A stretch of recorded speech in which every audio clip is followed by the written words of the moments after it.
Hey guys, and welcome back to 1v1 Podcast. I'm your host Vlhadus, and I am joined with one of the fellows from Two Guys in a Bar, Sooper. How you doing today, bro? Pretty good, man. How you doing? It's been a pretty chill morning, man. I rolled out of bed at like 10:30 like a lazy sack of crap, so that was pretty awesome. Our little one's at school, so we kind of, my wife's been working and also doing school at the same time, so to kind of just chill in bed and just veg out in the morning was actually really nice. So yeah, luckily super wife was teleworking today, so I was able to get about an extra hour of sleep in and hang out for a little bit and just that's always kind nice. of been chilling. Yeah. I was like, that's always nice, right? So I guess let's talk about Two Guys in a Bar. Okay. Because that's one of the that's the podcast that you belong to with Bardic and Fane. And how did that podcast actually come to be? So like all great ideas, right? It came at 4 a.m, and Bardic was actually the originator of the idea. At this point, Fane and I had actually never communicated at all. Oh, really? I didn't really know. Yeah, I didn't know him as a content creator. He didn't know of me. Interesting. And Bard was kind of the link between that. And on different days, different occasions, we would have those 2 a.m., 3 a.m., 4 a.m. conversations. Super late into the morning. Jeez. And Bard had the idea of this is content. We are going so in depth on these different systems. We're breaking this stuff down. We're bringing up concerns. We're talking through them. Right. And just had this idea of let's turn this into a show. And one of the things that we wanted to do with Two Guys in a Bar was have a lot more free flowing. I mean, and that was right. like a big point that I wanted to hit home with it, because the Joe Rogan podcast, for example, was a very big inspiration as far as how it's laid out. And it's more, we have these kind of general topics that we would like to cover. And with Ashes, with the content drought that is Ashes, right now, it's very much, the monthly update and, what's going on the forums. But there's no like hard set, person A brings up question, 1, and then person B responds for 30 seconds. It's not, you've been on it. It's not structured at all. No, we sure. gave you the spiel beforehand. We're like, if you feel like you need to jump in, we'll shut up. Yeah. Sometimes it gets heated and, it gets more into that debate side as opposed to just a conversation. And I feel like that also brings a good dynamic to the show as well. I just want to say, when I hear your takes, you take such an analytical approach. And so I just want to ask, let's kind of go back into your history, right? So what is your MMO experience? Because you sound so, I know you are intelligent, but you're so analytical and you have a passion about it, because it seems like you do know what you're talking about. So what other games did you experience that you have all this knowledge from? So gaming history for Sooper starts where it really started to get where I actually started being competitive within gaming and stuff like that. Actually started with the good old MLG circuit and Call of Duty World at War. Dude, I was MLG too, but I was in Halo. I was a huge Halo MLG player back in the day in high school. That's awesome.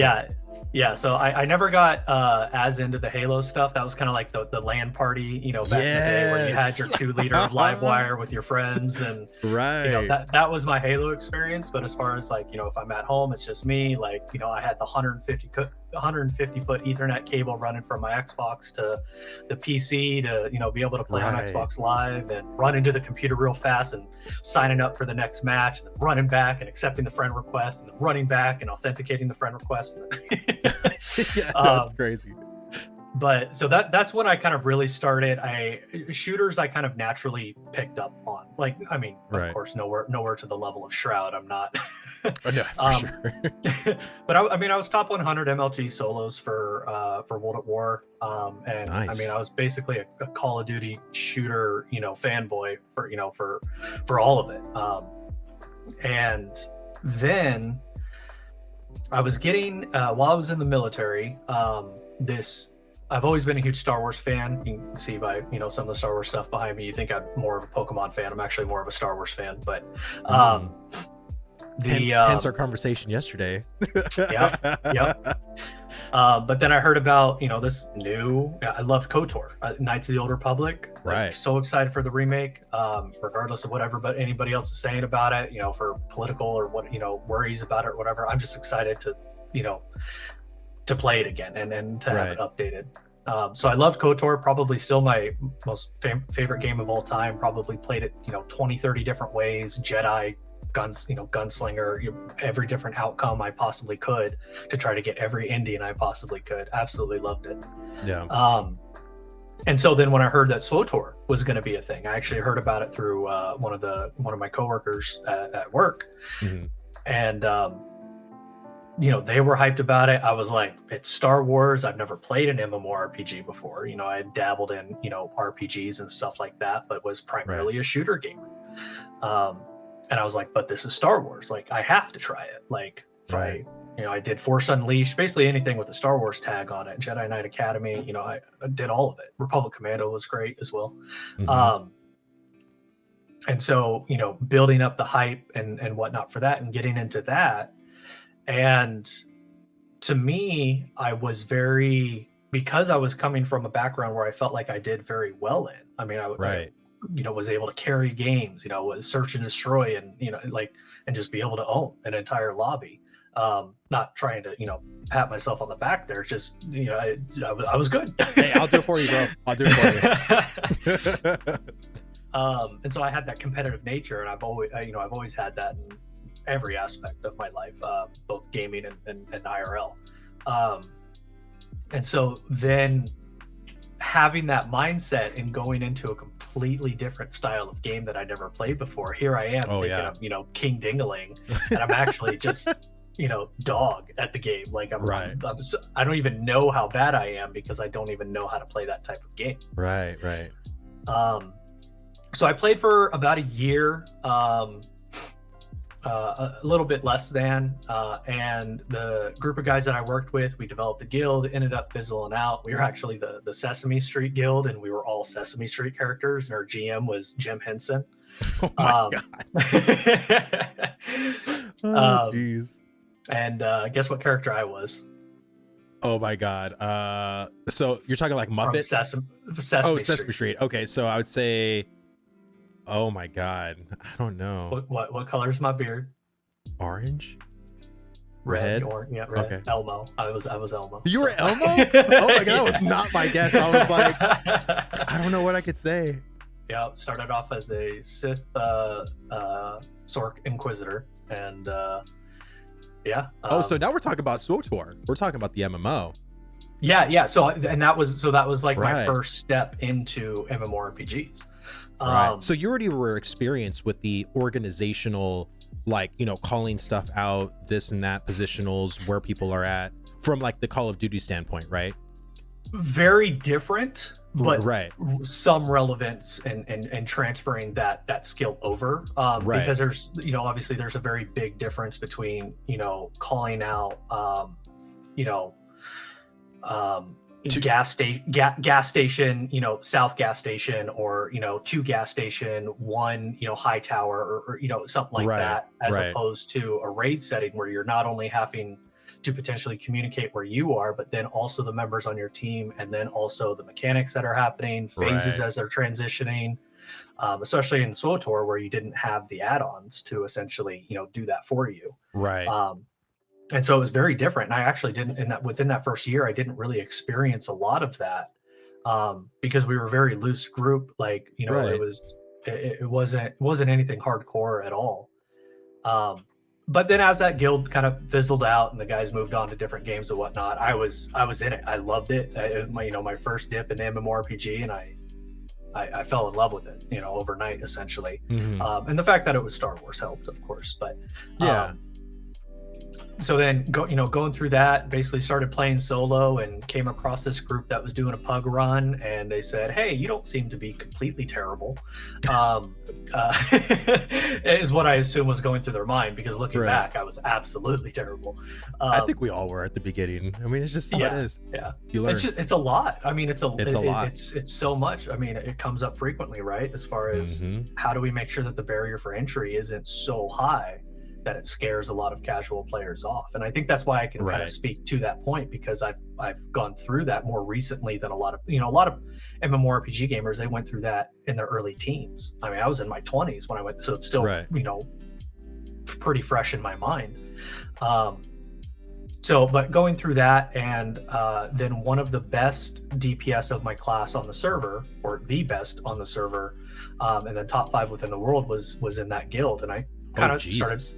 picking his brain a little bit, and he basically spent the next, I don't know, 4 or 5 months basically just attached to me, at the hip, at the headphone in Discord, or I think we were using TeamSpeak, but and just basically being hypercritical of everything that I was doing, and which is, I mean, that's how I learned. Right. Somebody, I'm under pressure. That's how I like to learn. I'm definitely a throw me in the deep end kind of a person. And so through that, pulling from his information, finally knowing what a DPS rotation is, understanding cooldowns and timing of boss fights, and becoming more intelligent into that, started picking it up very quickly. I forced myself into situations where I wasn't necessarily comfortable in right off the bat, so I would be raid leading. I think that Damn. raid leading pugs is probably one of the most beneficial things you can gain. Right. Because if you can raid lead 20 people who have not come together and said, hey, let's do this every Thursday, and it's just a random group, if you can coordinate those, because that's really hurting cats, whether it's 20, whether it's 40, it's more the dynamic is what makes it hurting cats. But that made me even better at it. Forced me to know and understand these boss fights inside and out, from every role, from every class, to know what different classes are capable of, because I wanted to be the guy that could, if somebody as a bounty hunter was like, hey, I know you're wanting me to do this, but I don't think I don't have the toolkit to do this. And then I can be like, well, if you just do this, this, and this, then you're able to line that up right, and then you can, then we can, and then you're able to do that. So I definitely go ahead. Yeah. No, I was just gonna ask. So when it comes to the MMO experience, right? Because you transitioning, this is the same transition that I did, right? Coming from Halo all the way to the MMO genre, right? Because in Halo, a couple of different weapon types, your aim, your reflexes with your hands. That's really all it is with first-person shooters, right? And just knowing where the certain buttons are. But when you go into the MMO genre, there's a whole heap of information that you have to know about every ability and every kind of situational circumstance that happens, right? Whether it's in a PvP environment, whether it's in a raid environment, whether it's in a dungeon environment, and that doesn't even really matter. Or it does matter, of course, if you're DPSing, you're healing, you're tanking. All of that has its own set of knowledges as well. So playing SWTOR, like, how long were you playing that game? Just curious. I believe it was 3 to 4 years. Okay. So basically, I'm trying to remember the name of the instance. I believe it was NM Nightmare, or no, not Nightmare. That was the difficulty setting. I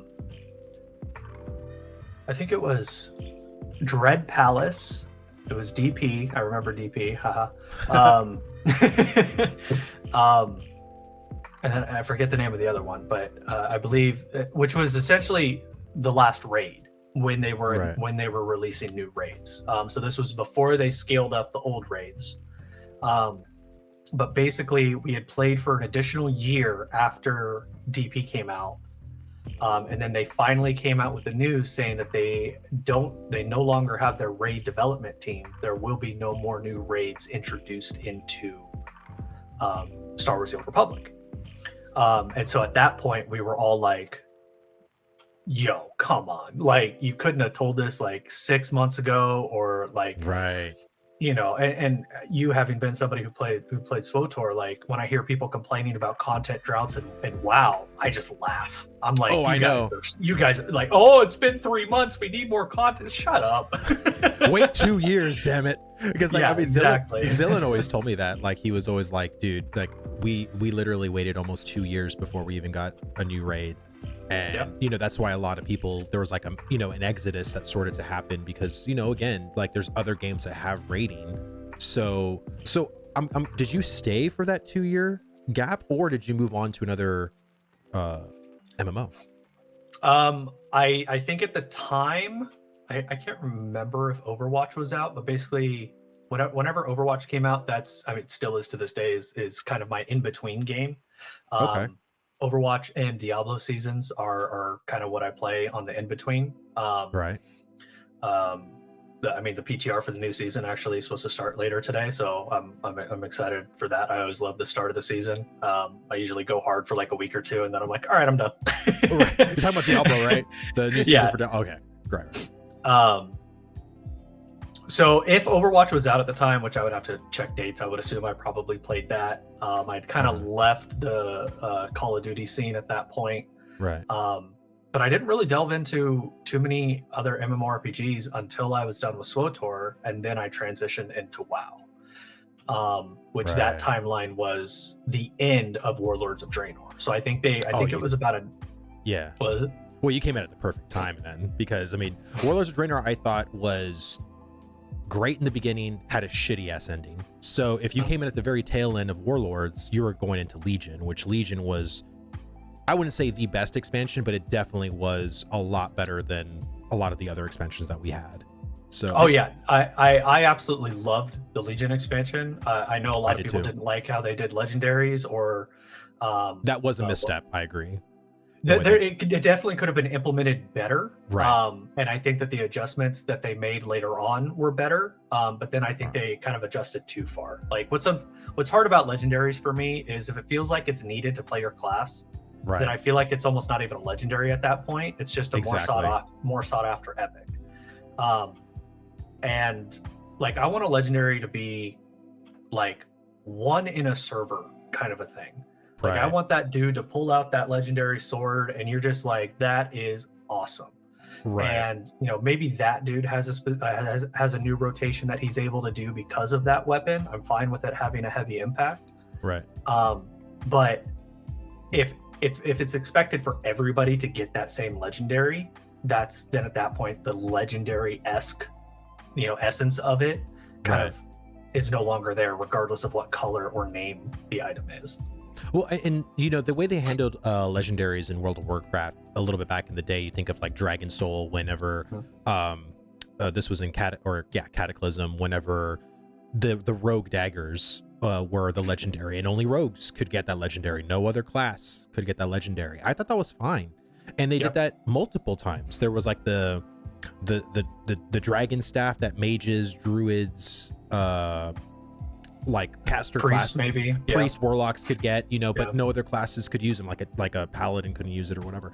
Like, and again, like that just and you had to get mats like every week.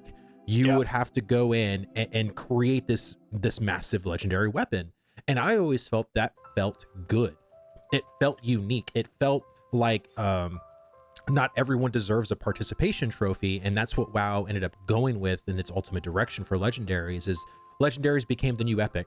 Like seriously, like they're not legendary in my opinion. They're just another required piece of gear that is a little bit slightly above because it has its own set bonus compared to an epic that doesn't have a set bonus.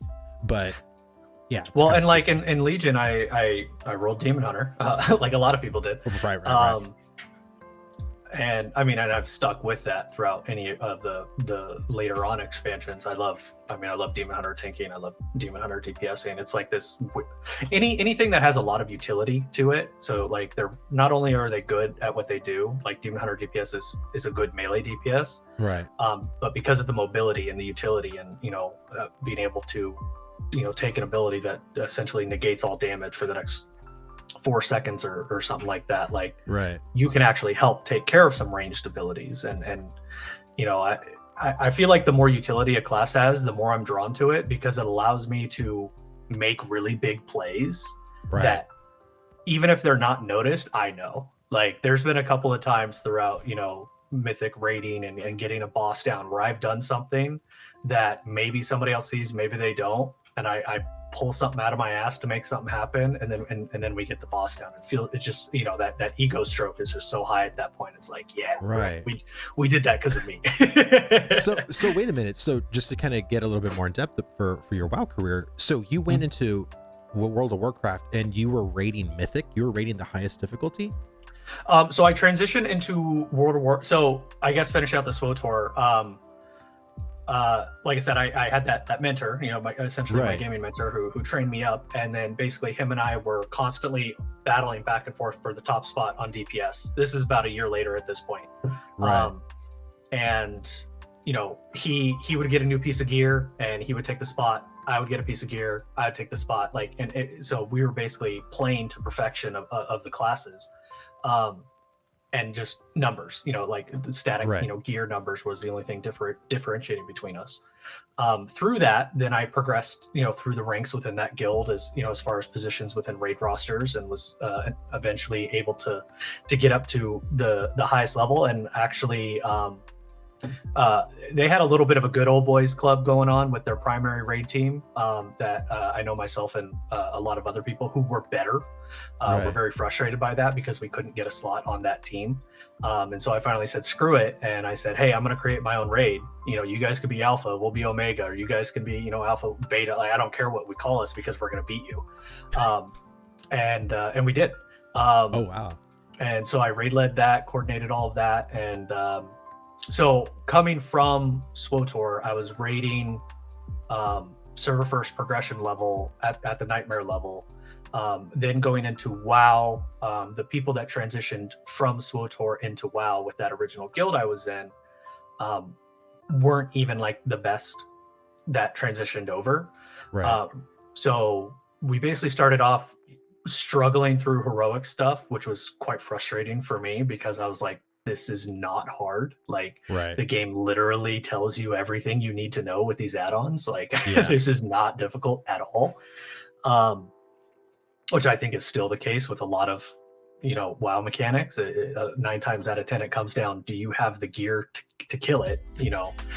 More so than do you have the skill to kill it. It was kind of like a flip. Like you needed a lot more skill, in my opinion, in SWTOR than you do in WoW. But the gear is much more important in WoW than it was in SWTOR. This is kind of like which is carrying what. Exactly. So transition into WoW. Sorry, I'm long-winded. Transition into WoW, started on the hardcore side, but the world first people from SWTOR, I was in good relations with them. An old guild in SWTOR named Zors. I knew a couple of their members and basically would come to their family and friends raid nights where they would basically just burn through heroic. The content we were struggling on, they'd burn through it in like an hour. And so, I ripping through it with them and, saying, basically just put myself out there. You guys ever need a sub? If you ever, there was a big gap between the server first and then the world first Zors people. Like Zors would demolish world first races almost every single tier. Oh wow! I mean, they were in a class of their own. And so here I am, like I'm basically the new kid on the block again. Even though they know who I am, it's like me compared to the rest of the Zors roster. It's like I might be bottom in that. But I mean, it's just a testament to how amazing their players were. And so transitioning into that, and then I finally just broke ties with that old SWTOR guild that transitioned over to WoW. I was like, you know what, you guys are playing, for me at the time, I was hardcore, super competitive, like I'm not a casual bone in my body.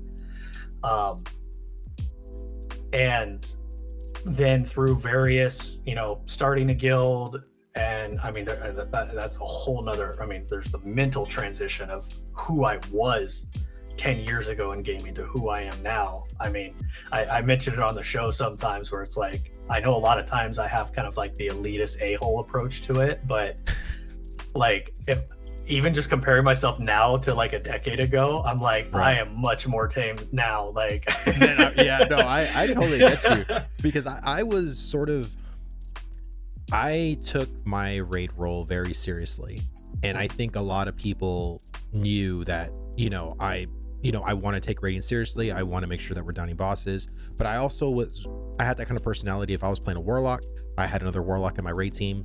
If they were struggling, I would talk to them. I would message them, be like, hey, if you ever need any guidance on your talents, on your opener, on, anything, I'd be there. I'd go in and I would help them to make sure that, they're doing the best they can for the raid. And I just always been that kind of player. So, but I'm a very competitive person. Like, I was always there trying to parse, trying to do, the rankings on WoW.io or whatever, because it was just more for me. I wasn't there to get these ranks in people's faces. This was just my own personal marker. Yeah, like, no, of where, 100%. and so I know there are people that definitely like to shove it in other people's faces of like, oh, look at where I rank compared to where you're ranked. But that wasn't me. So Yeah. And for me, that was never the motivation as well. Like, it was, Right. if it was the competition with that gaming mentor that I had, like, that competition was what fueled it. Like, Mhm. anytime that I would be helping somebody else out or something like that, the only time where I would kind of feel as though I needed to kind of like bring it up is if somebody was like, if I was helping somebody Mhm. and they were like, oh, okay, I understand why you're doing that, but I feel like this works out a lot better, and they're just being combative on kind Right. of, Right. and Right. then Right. and then at a certain point it's like, okay, listen, like, I know what I'm talking about. I have the proof to back up what I'm talking about. Right. Where's your proof? Like, Yeah. and I don't like doing that, but it's kind of like, why is the toddler telling the experienced person what to do, with whatever like situation? It's like, Right. and probably some of it comes from the military, because we have the phrase FNG, fucking new guy. And if they come in and they start, I've never heard that. That's funny. But if they start talking like they know what they're talking about, like, we're instantly like, dude, shut the hell up, get out of our face, like. Right. And it's not coming from a mindset of you can't bring anything to the table. It's how you deliver that, right? Right. If you bring it up, like in the form of a question or something like that, like, then it's, you're seeking knowledge rather than trying to tell us what to do. You're putting your own opinion higher than somebody else who has been there longer, is more successful in it, anything like that. Like, it's like somebody coming up, to Elon Musk and saying, hey, you're messing up everything you're doing about electric cars. Oh, I've never built one myself, but everything you're doing is wrong. It's like, okay, you might have a valid opinion in there, but the way you brought it up, nobody wants to like. Yeah, everybody's just gonna. It's like, get out of here. So I guess let's then let's transition into Ashes of Creation, right? Yeah. So this is the game that I myself am like super passionate about. I've been watching every single live stream since 2020.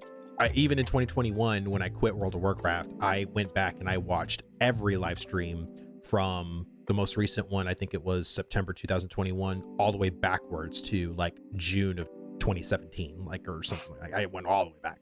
So I guess my first question to you is, how did you find out about Ashes of Creation? Was it through the Kickstarter? Was it through the Lazy Peon video?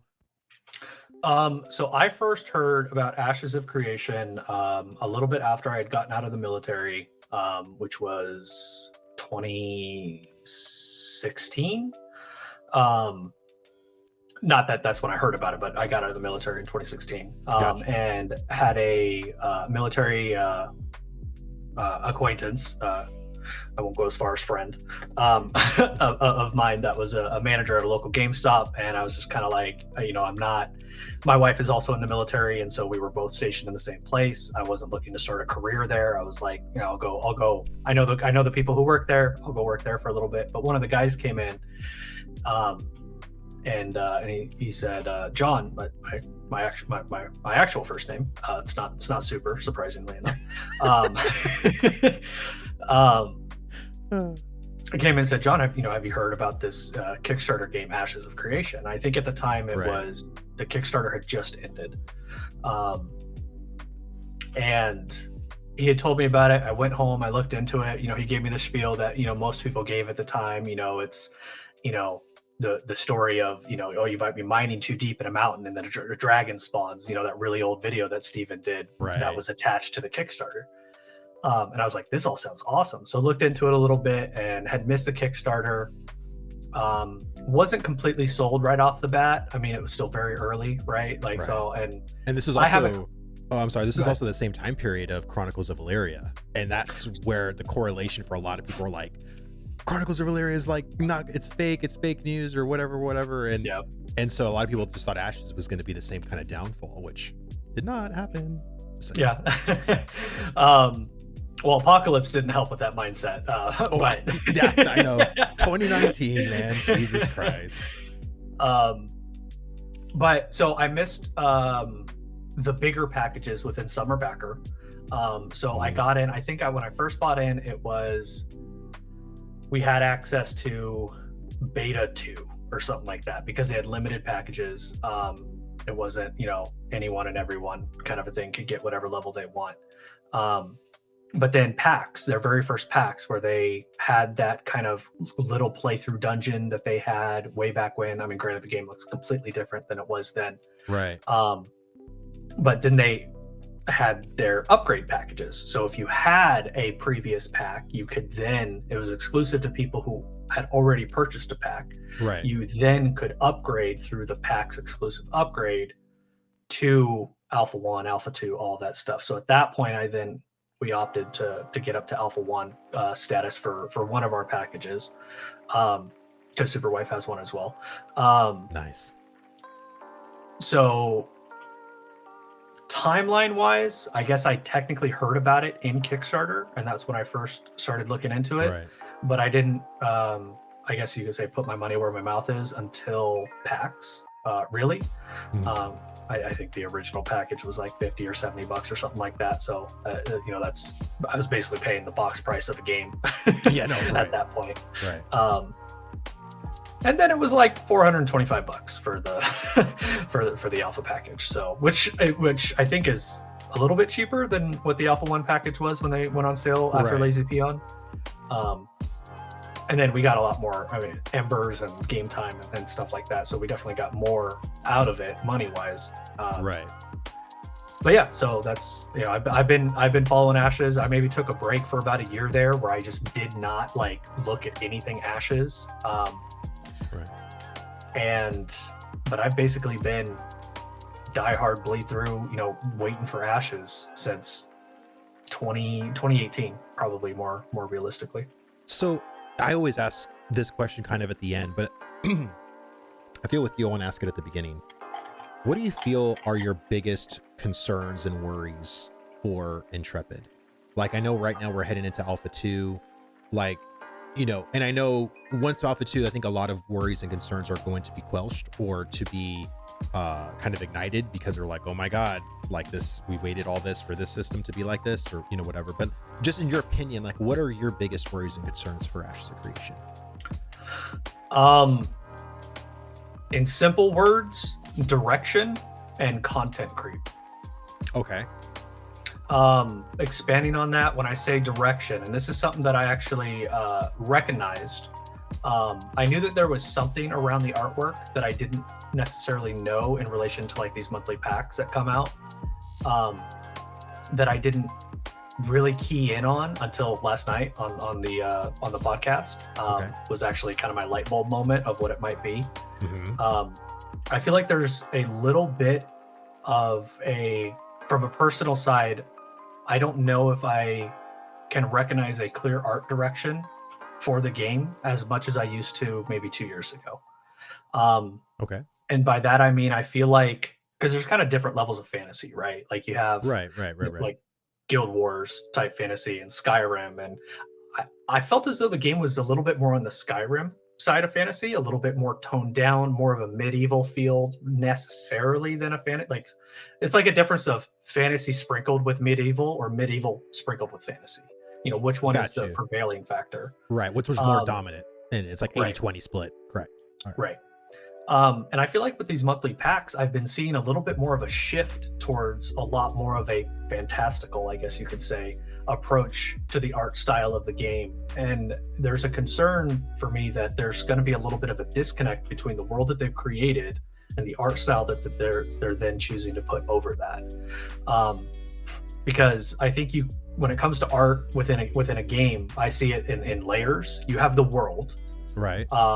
which that arguably is done within a specific art style. Then you have the things implemented into that world.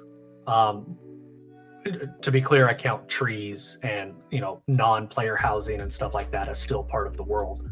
But then when your character gets introduced into that world, and then also what your character is wearing or the mounts that you are on or stuff like that, I'm almost concerned, and it's just because we've only seen like kind of the monthly cosmetic pack is not the final product, right? That's Right. the quick, that's the quick drawing.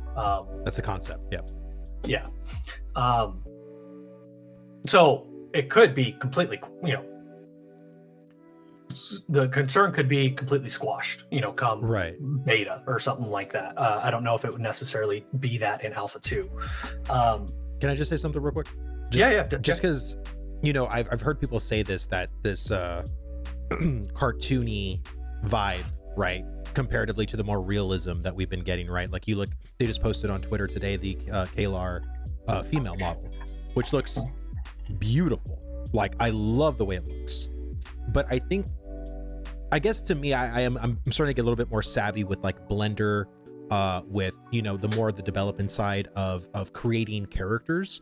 And so when I look at the Vec, or when I look at the Pyre elves, that is not finished. And I think and I think people, like, again, and this is what I go back to, go look at the video where they made the it's the Falcon video where the Falcon's flying through the air and it perches on a female on the arm. That's a Valoon female model at the time, which looks very similar to the Pyre. It looks almost clayish. It doesn't look realistic. It looks almost like PlayStation 4 or 3 graphics, at the time.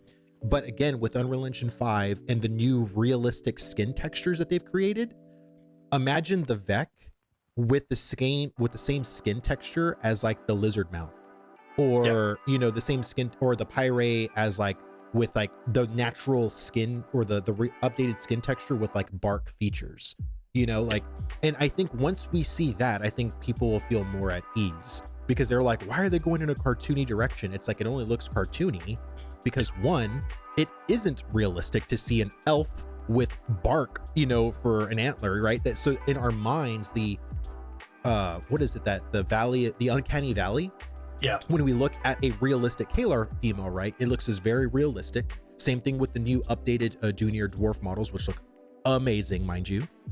It's that the uncanny valley goes even crazier and deeper when we look at a Pyre or look at a Vec, right? Because we know in our minds that is not realistic. But even if you look at the Renkai models with the updated skin texture, that looks pretty damn good, in my opinion. I've always imagined the orc from World of Warcraft being like that in an updated fashion, because that to me looks almost like a cinematic version. When you look at the cinematics in WoW, that looks like a cinematic orc, which looks awesome. Imagine with like the angry face and the big tusks. Like, oh, dude, can't wait to be a Renkai. But anyway, continue with your concerns. I'm sorry. So I mean, just from the art side of it, and it's more of like the feel of the art, right? Because I think anything can kind of be rendered to where it doesn't necessarily break that background layer of the world visually. But I mean, like the mushroom, with the mushroom ass, and the magical teddy bear and corgis and like all this stuff, like it's slowly but surely starting to feel more Final Fantasy than a medieval type Skyrim type thing, I guess.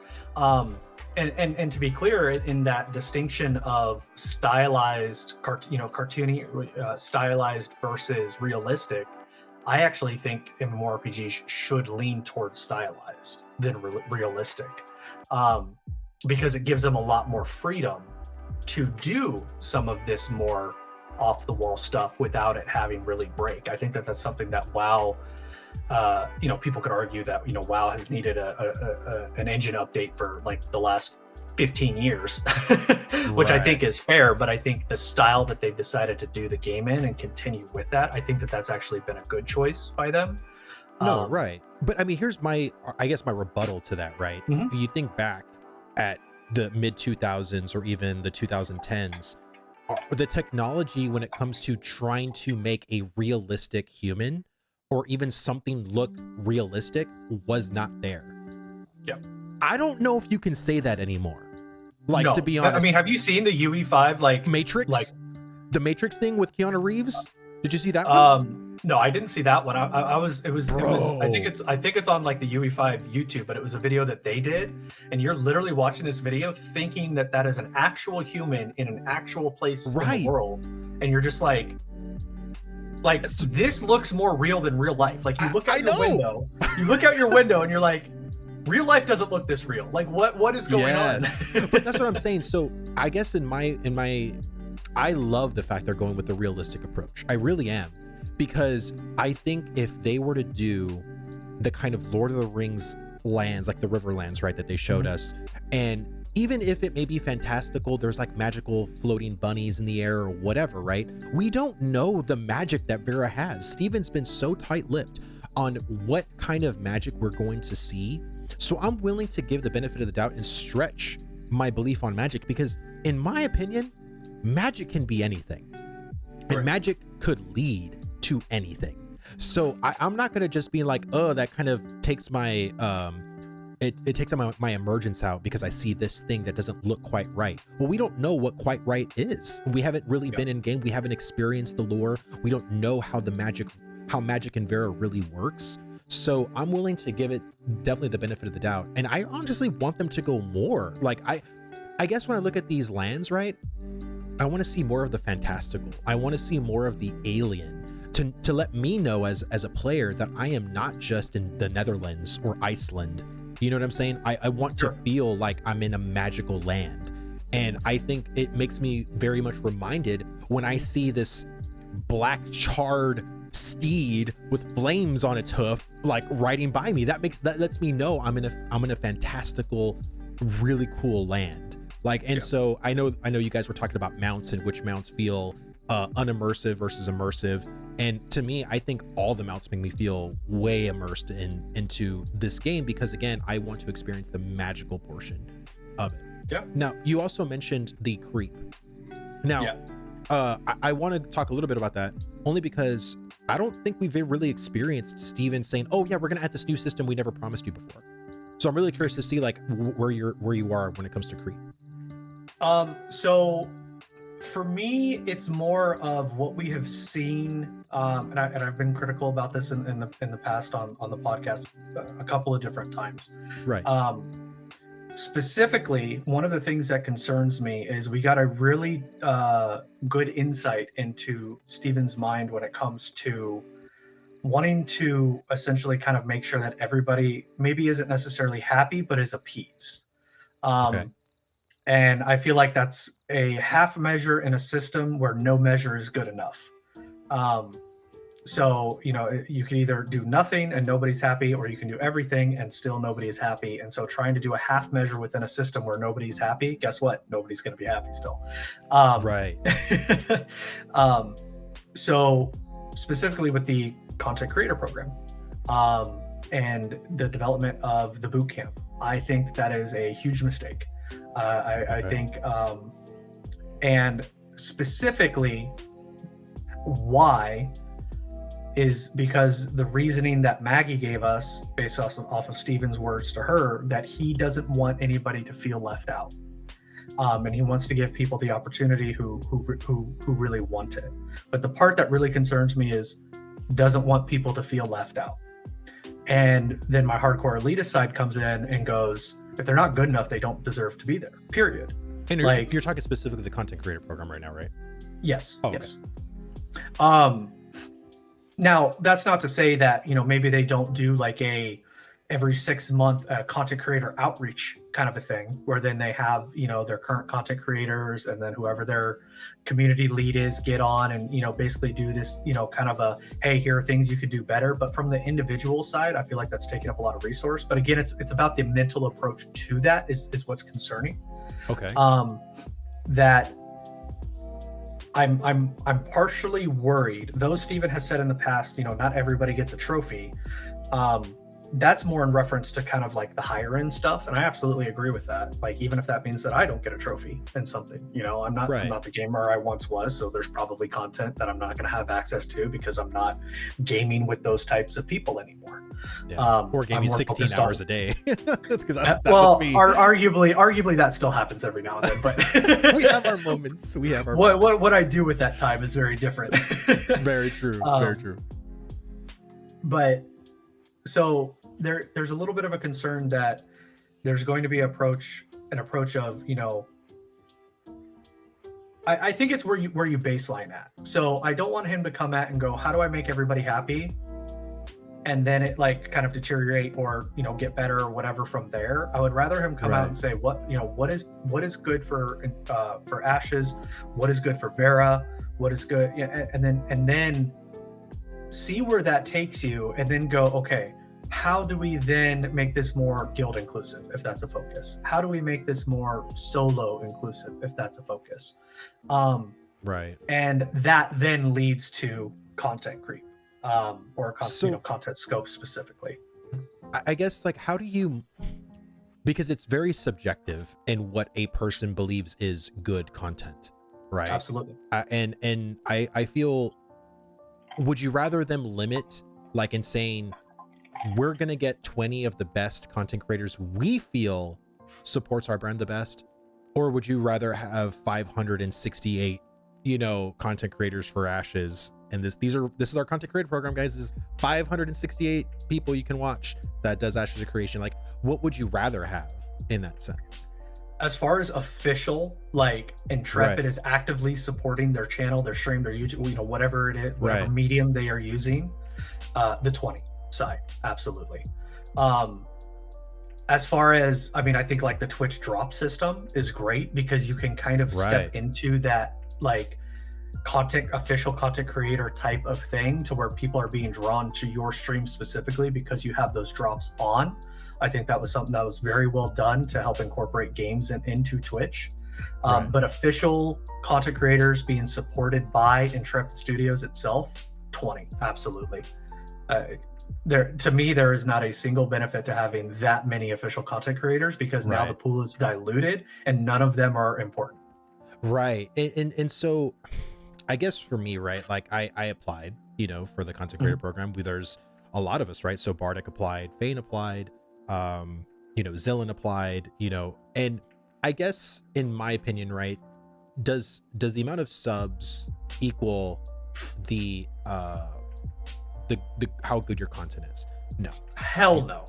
Hell no. Does having 20,000 subs mean that you make good content? No. Does having 1 sub mean you have good content? No. And I think with the polling of what Intrepid wants to do is they want to see, I think, more the character of the creator.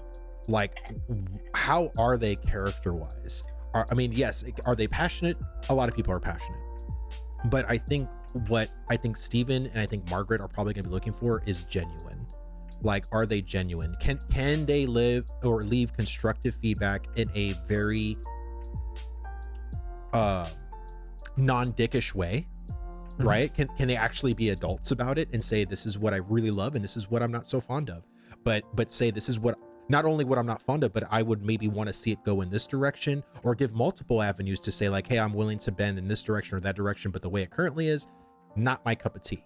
You know, not just complain, but like, I mean, one of the things that I was taught from a very young age is, if you have a problem, you bring up a solution to that problem. Right. If you don't have a solution, you shut up and you sit on your hands. And, you know, like, and I think that's something that's very important within, you know, a content creator as well, because, you know, some people will just come across as more abrasive, and that's going to be a thing. Like, you just have people who are more abrasive. But I think the context of what they're talking about, and are they coming up, you know, are they then presenting forward solutions? like I do think that is important. And then from the individual side, so let's say you like watching Bard and I like watching Fane, like, Right. but they're both official CCs. Right. Like that's then we're having those different 20, because I don't think it should just be 3. Like I think No, right, right. I think 20, 25 is probably a pretty solid number, because then that gives a breadth of, or depth to what different types of content creators are official, and you can kind of then as a viewer tie yourself to 1 or 2 or Right. 3 and not feel like, oh, I have to watch Zillin, but I hate watching people who are as old as dust, so Right. I'm going to love you, Zillin. It's all good. He's okay. No, I love Zillin. We always have to, anytime I talk about him, I got to bring up his age. For sure. So but then it, so yeah, having those different options then gives the viewer the option to, watch who they want to watch, because there's been some games where it's an official CC where I'm like, I want to watch this person because of all of the information that they're able to give out, because of the connection that they have with the studio. Right. But I absolutely hate watching this person. And so now I'm being forced to watch somebody I don't want to watch just to get the information that I feel like I need. Right. And I guess like for me, I hope that I can make it into the content creator program. But I mean, I'm not going to cry about it if I don't. I mean, I'm still going to do what I do. I'm still going to make Ash's content. I'm still going to be passionate about it. I just hope that people can be adults about it, personally. Like I know if you're a 1,000K sub Andy, or 10,000K sub Andy, and you don't make it in, it's no offense to you. They're just trying to get the best that they want for their brand, and they can be as picky as they want to be, and they can be as biased as they want to be. They don't have to be this all-inclusive, all-encompassing company for their brand, and I'm fine with that personally. Like I'm totally fine with that. It's not going to bother me at all, because I'm still going to do what I'm going to do. Exactly, and I think that's approach. I mean, that's that's not only sound life advice when it comes to content creator program within Ashes of Creation. That's sounded life advice for life. Right. Like Right. if somebody tells you no on something, like unless they say no, f you dirtbag, you're worthless. Like Right. okay, you can take a little offense to that. That's fine. Right. You don't want to hold on to it, but you're always going to have naysayers. You're always going to have somebody who tells you no. Like, it goes the age-old adage, one door closes, another 2 open. Right. I actually like to expand upon that even more. And I like to say, just because when one door closed, 2 more don't open. When one door closed, it broadens your view so you can see all of the other doors that were already there. Right. That's a good way to look at it. And so a lot of people will go into it, if Ashes of Creation content creator is your only goal in life, you don't see all of the other doors that are available around you. Right. If that is your only goal in life, you're going to have those blinders on, and that's all you're going to see. But when that door gets slammed in your face, and then you take a step back and you go, holy shit, I had 50 other doors that I could have walked through. Exactly. That's how I like explaining that analogy. I think it's a little bit more in depth to it. Because I think opportunity always exists for everybody. No matter how far down in the dumps you are, no matter how successful you are, there's always opportunity. Do some people have access to higher yielding but easier access opportunity because of their status? Absolutely. Do some people have to work hard to achieve less? Absolutely. But the opportunities don't exist. The opportunities are not biased. The opportunities don't care who you are, where you came from. Exactly. Kind of grandstanding a little bit here, but no, you're fine. Or preaching might be a better word, but well, I just go ahead. Go ahead. No, go ahead. Pull me off it. Well, no, okay, so I guess to kind of like shift gears, right? So we talked about the content creator program. We talked about your worries, your trepidations on Ashes of Creation. So let's talk about some of the things that really excite us. And to me, I'm going to be a little, a kiss ass. I'll say it. I'm gonna be a kiss ass a little bit. But I really admire Steven. I do, because as long as I've seen him in the live streams, he's been very consistent of a character. And he hasn't really flip-flopped. He hasn't really changed his attitude. He hasn't, you know what I mean? Like it's very funny to see a developer, like if you look at WoW and look at some of the developers and how they were, 2015 to 2017, 2019 to even now, this shifting that they've done. And Ian is a big one for me because yes, Ian as a hostess. He was my first face. He was my first face associated to Blizzard. Like, and so seeing his transition, I know exactly what you're talking. And I know you've had your choice words for Ian. We don't have to bring it up on stream, but yes, I agree. I think that there is, but even, and I don't think it's kiss ass, because I think the point where it turns into kiss ass is when you say he can do no wrong. I think he's been very consistent, and I think for people who don't like him, he has been consistently, or if other people think that he's wrong, he's been consistently wrong. Right. To their opinion. But no, what Bob not to completely shift back to it. What sold me on Ashes of Creation wasn't even Ashes of Creation. Right. Intrepid and Steven and Kevin Bacon and all of these people that were working there, they are what sold me on Intrepid Studios. I bought into Intrepid Studios. I didn't buy into Ashes of Creation. Exactly. And Ashes of Creation is my return on investment. Right. Intrepid is what I invested in. No, you're totally right, because it reminds me of when I was looking at Chris Metzen, Greg Street, a lot of the original creators of World of Warcraft, and how bro-ish they were, and how they were just gamers, they were nerds, you saw this elude from them, this genuine nerdism that they were unabashedly just touting, and it was so nice and so great to see, and having these BlizzCons and seeing that passion displayed over and over.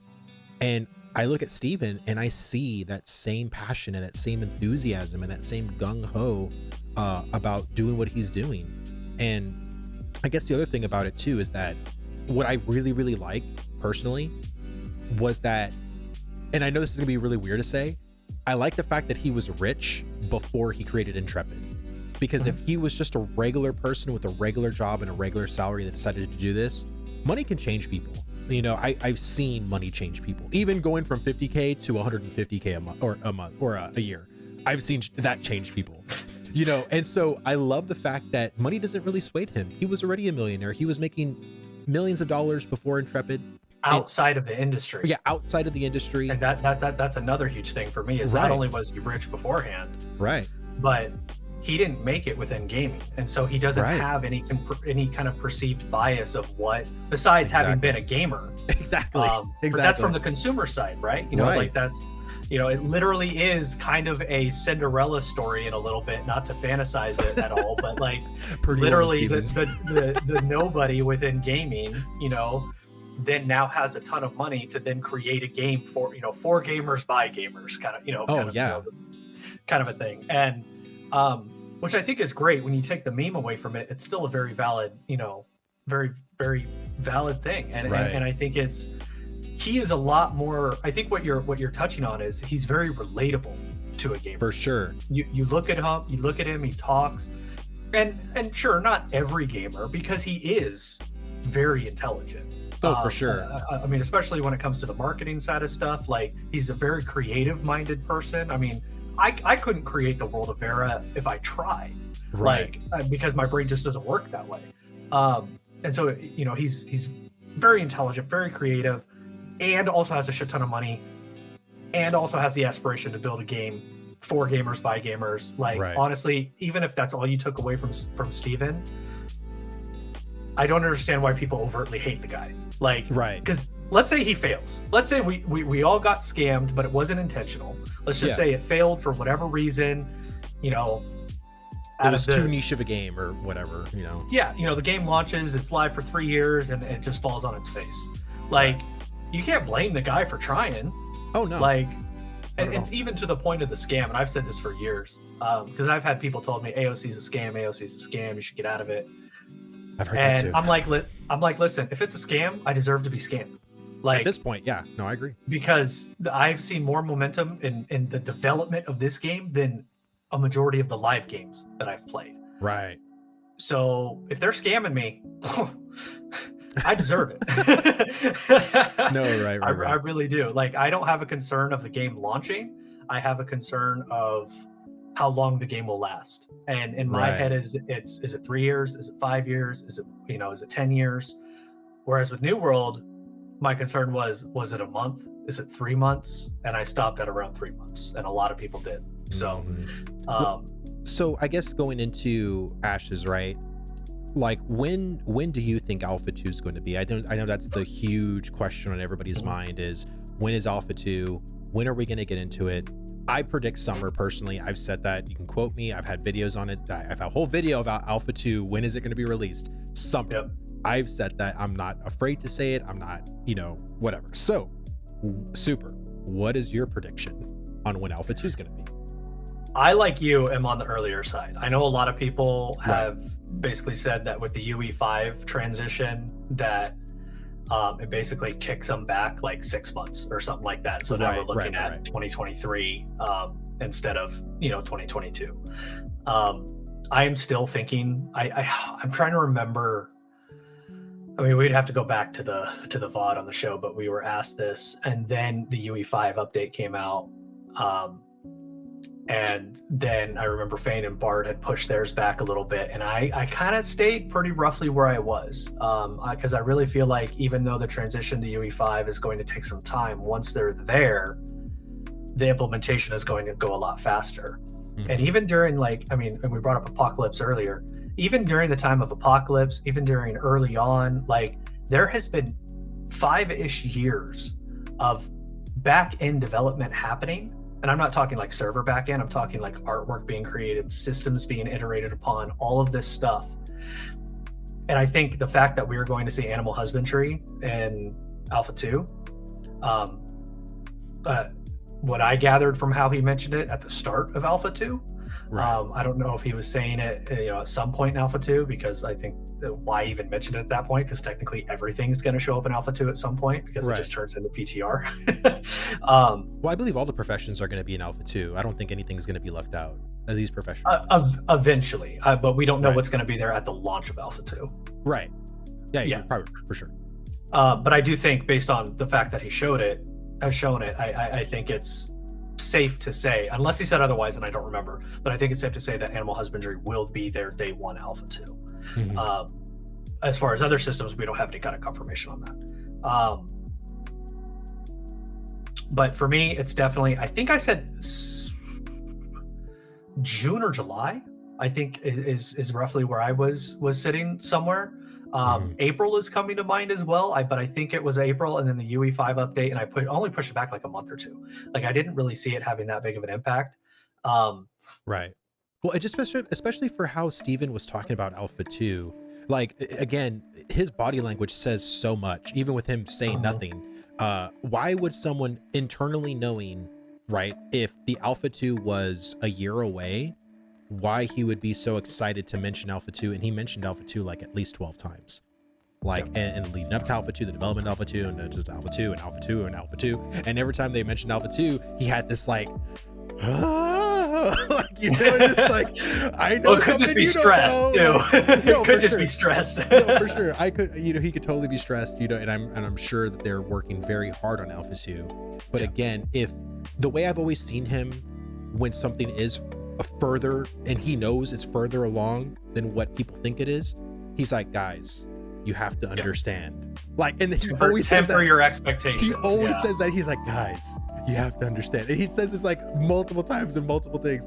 But it's I just feel he hasn't really said that with Alpha 2. When people are mentioning Alpha 2, he's not, guys, you gotta understand. We just did the Unreal Engine 5 update. I think what they're trying to do is just under promise but over deliver, because they over promised and under delivered. They literally delayed Alpha 1 7 times, right?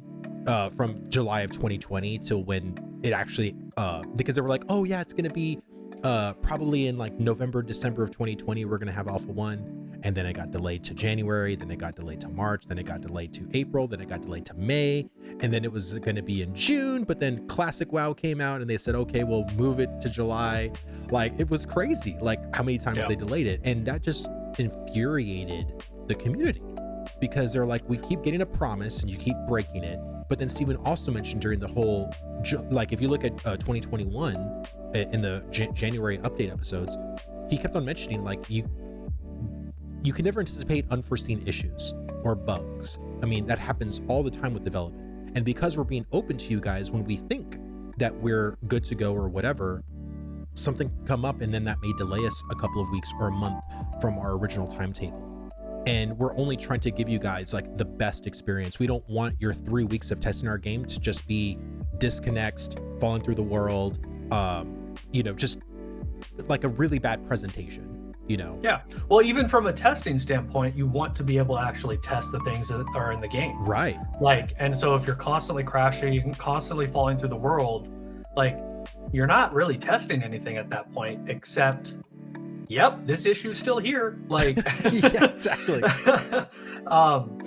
I will say, from somebody who was in there for a lot of the pre-alpha 1 testing there, because they needed more testers, and so they had some of those basically PAX backers were able to get into testing before even like the pre-alpha. I'm not talking about like the pre-alpha 1 like quick test or anything, but like was there for a little bit.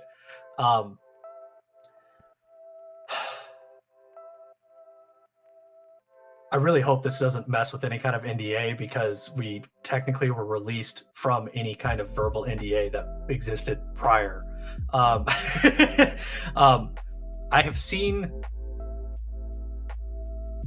No, I'm going to stay away from it just because I don't. Yeah, don't say that. I don't want you to get in trouble. That specifically, I don't know if it breaks or not, but I'll put it this way: I've seen a class that a lot of people are excited for that broke the entire server. Hopefully, that's enough information that people can kind of pull that together. I think I know what you're talking about. All right. And then also other issues that existed at that time. And I will tell you this much: the game, even the Alpha 1 before Alpha 1 got released, I would say every single pushback, with the exception of the WoW one, was server related or in-game related. Right. The only one where the timing, and that just kind of makes sense. It's just unfortunate that it also came on the back end of the other 6. Right. But all of those pushbacks absolutely need to happen. And not even from a standpoint of we need to have a clean test. Like, no, and it wasn't, because we, there were still plenty of issues. But are these issues preventing you from testing other things, or are we just going to have a couple thousand people only testing the same thing because that's the only thing that they can get to? If you take 5 steps off the starting platform and you fall through the world, and everybody does that, you don't need 5,000 people to do that. You need 5 people to know that it's replicating. So, and I think their internal team is pretty damn good, like as far as like doing their testing and stuff like that, which is why they've been very close to the chest in what they want to say, what they want to reveal when they actually want Alpha 2. But again, even if you look at the caravan system has been tested since 2018. There's videos, there's proof that they've tested that caravan system. We don't know even how it's evolved or how it's been improved or all that stuff. So again, a lot. I'm sure. I am sure. I've seen flying caravans. I've seen submarine caravans. I've seen caravans go. Very entertaining. No, for sure. But I guess all I'm saying is that they don't really go over the kind of evolution that this is where it started to this is where it is now. And I'm sure they'll probably do that later, like once Alpha 2 is actually going and gonna deep dive into systems, right, to give people like an actual in-depth look as to how the evolution of the system was created. Like kind of like what they did with the node system, right? They have like a 2-part series on the node system. So Nodes 3-1. Yep. I guess to kind of wrap up our conversation, so what feature are you probably the most excited about with Ashes of Creation? And there's a ton of features. I know there's a lot of features. So I know for me is the caravan system. Like I am so hyped and so excited for the caravan system. So what's your system that you're really excited about? So it's a 2-parter for me. Okay. Personally, I am most excited about crafting from the standpoint of economy. No, I mean, not just economy, but having a crafting system in a game that actually has some depth to it, right? And isn't just, and it matters. Exactly, it matters. Absolutely. But I think what trumps everything is the node system. Like I know it might seem like a kind of a cliche answer, but the node system, if that fails, Ashes of Creation fails. Oh yeah. Period. Like it could have the best combat, it could have the best everything, Right. but that is the living, breathing heart the core of of the Ashes system. of Creation. Yeah, I And would if say it's that more the fails, foundational part of Ashes Yeah. of Creation. Yeah, because Yeah. if the foundation's bad, then it doesn't matter how the The other whole parts house crumbles. Yeah, the whole Yep. house will crumble, even if it's very pretty or if it's a mansion, whatever the case is. So Absolutely. what about the caravan system? What about the node system specifically makes you really excited? It's just the fact of actually building a dynamic world that we ourselves or the server will be unique and different compared to any other server. Like what about the system actually gets you excited? So it's more from I think probably a technical side. Okay. Though those things are obviously things that initially drew me to the game, right? You know, you dig into the mountain, you dig too far, the dragon spawns. Right. It's the integration of all of the systems that not only what I am doing here, not only does it have an impact on me and my gameplay, but it now can have an impact on somebody else's gameplay, and how all of the things are linked to different chains, and the node system is kind of that main system where all those chains then branch out from. I mean, stuff like, you know, the development, even just the development of the nodes themselves, of the territorial areas themselves. You know, certain neighboring nodes get locked out; they can't be developed to a certain point, and stuff like that. And so now, I mean, I guess that speaks to like the impact on the world, right? You know, if you have two guilds that happen to be on the same server and they both have a plan, you know, one wants to go here and one wants to go here, and they're basically neighbors, but this one has more members, or they're more dedicated and they're able to level their node up faster. Now these guys get locked out. Like, though it's going to feels bad for these guys, that's either, you know, that's now an opportunity for them to go explore another part of the map, or maybe merge together and then have, you know, this co-ownership of this metropolis type of a thing. There's so much kind of dynamic gameplay that then happens, not even on the game side, but the guild side and the player side, and the, you know, like, you know, guild diplomacy is going to be massive in this game. Like, well, guilds in general. Guilds are gonna matter in Ashes. And again, like when I look at World of Warcraft, guilds are just so ancillary, and they not even needed really, because you have Discord now. You don't need a guild. If no one's under the same banner for anything, who cares? Like, you know, you still are gonna get personal loot, whatever. It's not really gonna matter. And so I love that guilds and being a part of a banner, because again, if you're a part of, let's say, a guild where all they are known for is shipbuilders, they are a neutral party guild in a server, and they want everybody to say, we want to build your ships, and we're not going to take anybody's side or anything like that, but if you bring us mats, we'll build you the best ship that we can possibly make. And I love that. I love that when you see a person from that shipbuilding guild and you're just out in the open world and someone's trying to kill that person, you can come and be his savior or her savior. And, hey, get away from my shipbuilder. You know what I mean? And but that's how relationships are made and built, you know, and relied upon, is all those kind of small interactions that lead to these micro interactions down the road. And I think it's that kind of well, it's community, it's tribalism, it's what we're found as a species, it's what we're founded on, and the game is allowing that to be there. Yeah, and that to me is like another big, it's not even a feature really in Ashes of Creation, but it's that tribalism that I am very much looking forward to in an MMO, because I feel like it's just lost in today's games or MMOs. Like, you think of World of Warcraft, Lost Ark, Final Fantasy, they have tribalism when it comes to like role play. You know, I think the role play community is very healthy in Final Fantasy, but outside of role play, you know, and I think that's where I'm kind of, because I know role play is gonna be really big in Ashes of Creation, but there's also tons of other parts of the game that they're literally dedicating themselves to that is not role play related, which I think is gonna be really, really cool. So before we get off or anything, Super, did you want to say anything about the game, or any, you know, excitements, any kind of trepidations, or just anything you want to finish it off with? I mean, I could go for literally hours on Ashes. No, like, I know. Me too. I mean, I think what I would put out and say, and this is more from a community side, because I think that the Ashes of Creation community itself, And I'm gonna name drop somebody like Z here. Besides her take on pizza, I think she is a fantastic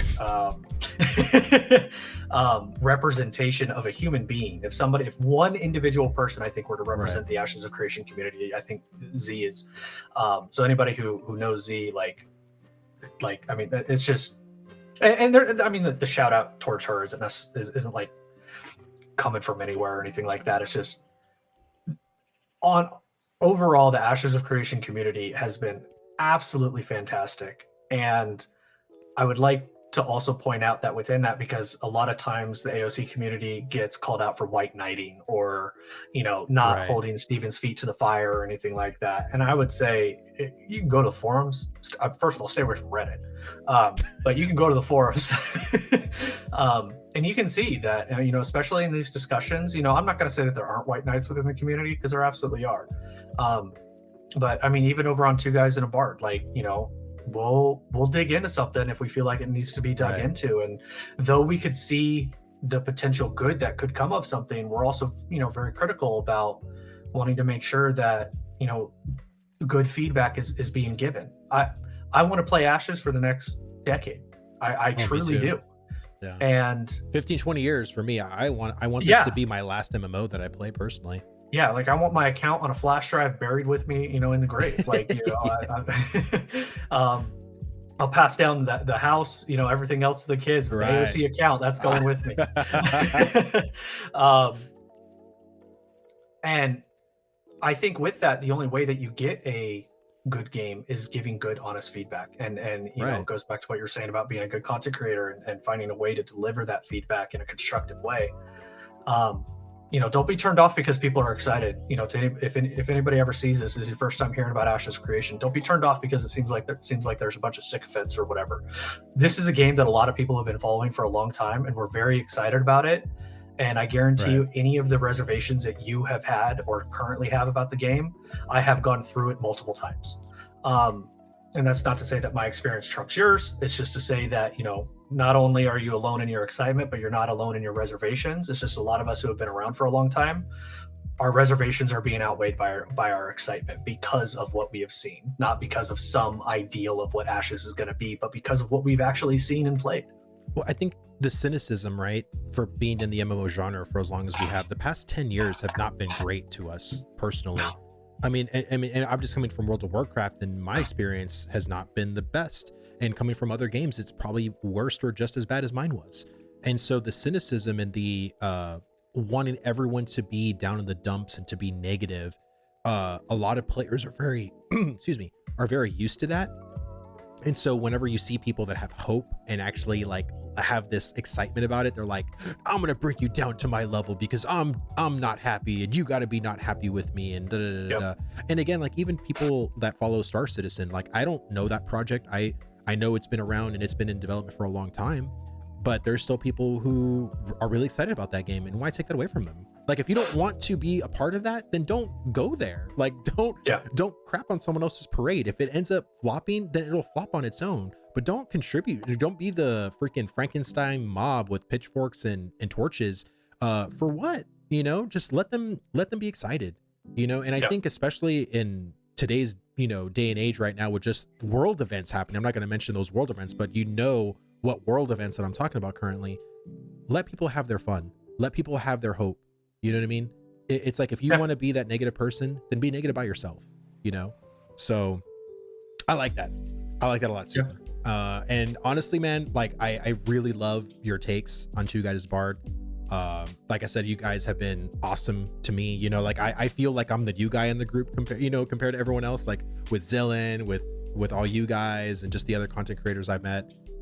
It's been, and I personally, I've always had a very huge fondness for the Ashes community, because all I've gotten so far is just a lot of helping hands, a lot of people that just, hey, come with us, and it's just no big thing, and coming from the WoW community where it's been super toxic, it's been honestly a very awesome experience to be where I'm at right now. Well, and I think it's that difference between kind of that gatekeeper mentality versus, I had to struggle, so you have to struggle. That was a big thing in the military. Was, I was trained this way, so you have to be trained the exact same way. I had to go through hell, so you have to go through hell. Like, Right. there's some benefit to that. There's some knowledge that's gained from having to struggle, through stuff. No, for sure. But if somebody's comes in and is willing to learn and has a good head on their shoulders, like, why does it need to just it's the arbitrary difficulty for the sake of difficulty? Like, it doesn't make sense. And I feel like you just got to put in the work, right? I think some people want to make one video and become instant famous and go viral. I put in the work, you know what I mean? I've been trying to make connections with people. I reach out.